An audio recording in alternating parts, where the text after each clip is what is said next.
Good morning, sweethearts. It's me, Dhwani Rupare, and welcome to my channel. I am not a perfect shyer or poet, but I'm trying my best.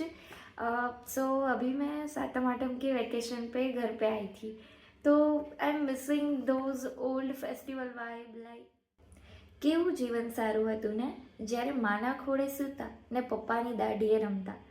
કેવું જીવન સારું હતું ને, જ્યારે દાદાની થાળીમાં જમતા ને દાદીની સાડીએ વીંટળાતા. કેવું જીવન સારું હતું ને, જ્યારે દીદીને ગરગોટલે મહેમાન બનાવતા ને ભાઈને સાયકલના ડ્રાઈવર બનાવતા. કેવું જીવન સારું હતું ને, જ્યારે આંગળે ચકલી ચીચી કરવા આવતી ને પોપટ રામ રામનો લચકો મારવા આવતો.